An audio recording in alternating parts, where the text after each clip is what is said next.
We are going to make Aroid soil today because we are out. We've been doing some major propagating in the plant room and we're running out of soil. So today we're going to be making our own Aroid soil. Now you can go out and buy Aroid soil. There's a lot of great brands out there.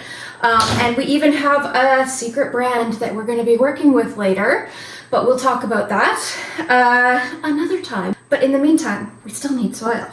So we're going to have to make it.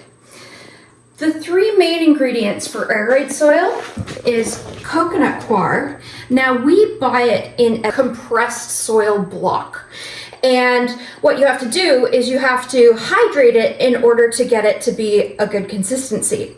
Now, it's really easy to overhydrate this stuff. So when you want to actually use it, you want it to be so that you can still see your handprint when you squeeze some of it.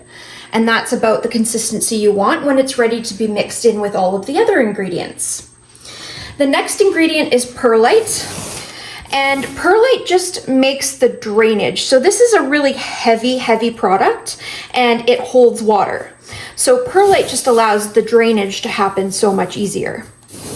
Now, because we are trying to mimic the environment of a plant or an aroid in the jungle, we're going to add orchid bark as well. So we have orchid bark here that's both a very roughly shorn orchid bark. Orchid bark is usually fir or cedar. And then we also have some fine choppy coir. So we've mixed those together so we have a whole bunch of consistencies that's gonna not only bulk up our soil, but this also holds water and it's a slow release. So those are the three main ingredients. We're gonna mix those together first and then we'll add in our amendments. So I always put the coco coir in first because it's actually like the heaviest and it's sometimes the hardest to get out of the buckets. So it's easier to do when there's less in your big, huge soil bucket. Now we make large volumes because we do it in we're doing large scale propagations. But you can do this in a smaller version, but you just have to remember that the proportions are 1 bucket of moist coconut coir, finely ground, 1 bucket of perlite, and then 1 bucket of your mixed consistency coarse bark or coir or both. All right, so that's in there. We've got all of that going on. Now the perlite, now keep your face away from perlite because it is dusty and the dust is actually not very good for you. All right, dusty. And then we're gonna put the coir and the bark in. So you can really see the different consistencies of the bark that were at the bottom. Now, I don't know about you, but I love the feeling of soil on my hands, but you can mix it with a trowel or you can just go in there the way I like to and just make sure that it's all mixed together. It's gonna look like there's hardly any coconut coir in it at all, just because the other ingredients are so much more visible. Like they're chunkier, they're bulkier, they're bright white, but don't worry, we know it's in there and we know it's your base. Just gonna do this in there.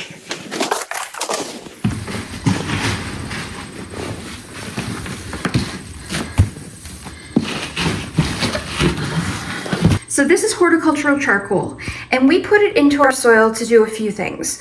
Number one, it sequesters things that aren't supposed to be in the soil because it's basically like a sponge matrix. So there are going to be things that get caught in there and that won't be able to harm your plant in any way. So they could be chemicals, they could be microbials, and we do this in basic potting soil because it does just kind of sit there. It's not moving with the wind, it's not like having any interaction with other plants. So we put this in here to sort of like sweeten the soil and to keep it fresh.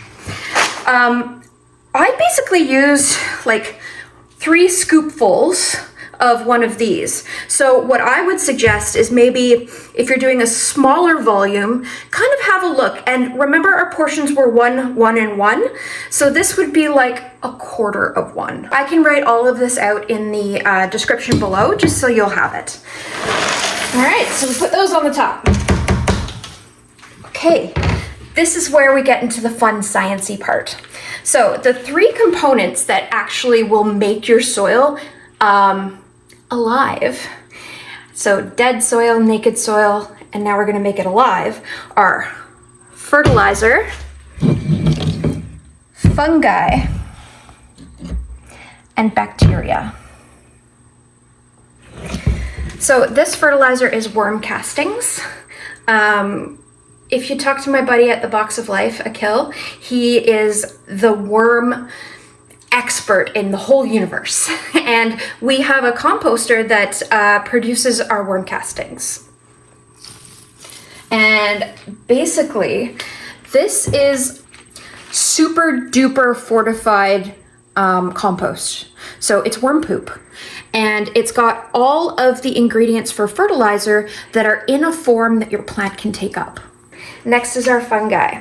So this is a Mycorrhizae fungi.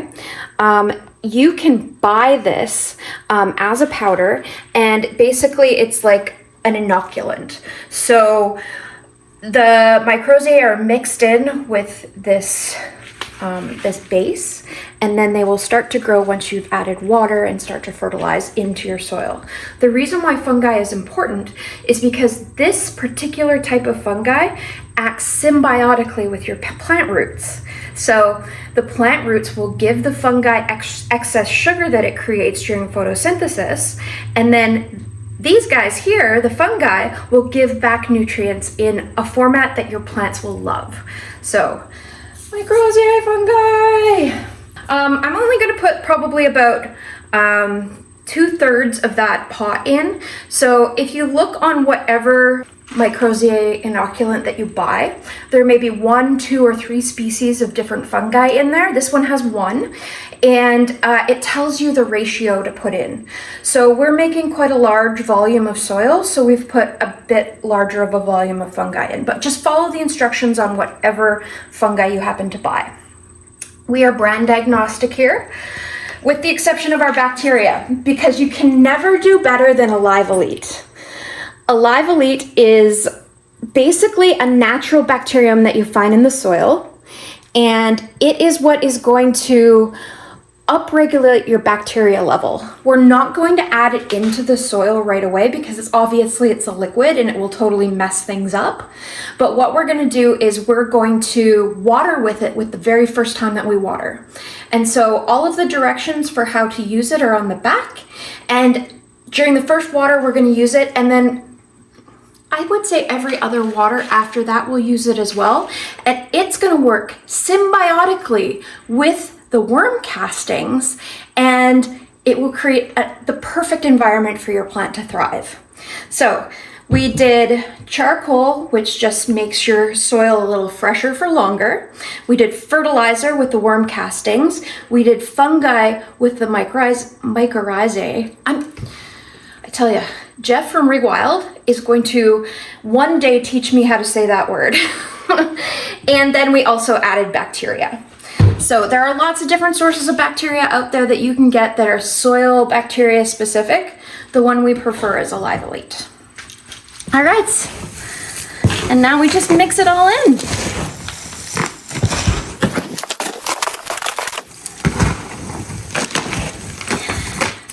So this is a very, very generic aroid soil. If you want to tailor it to certain aroids, like for instance, alocasias like to have damper soil, you can augment the ratio of coco coir to other ingredients, so more coco coir to make it hold on to water a lot better.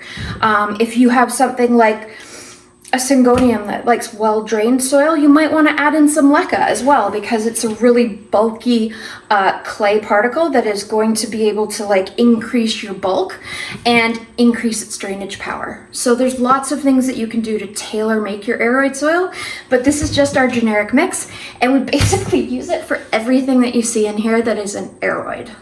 So follow for more plant talk. Follow our YouTube channel for more tips and tricks for plants from Sweet Life Flora.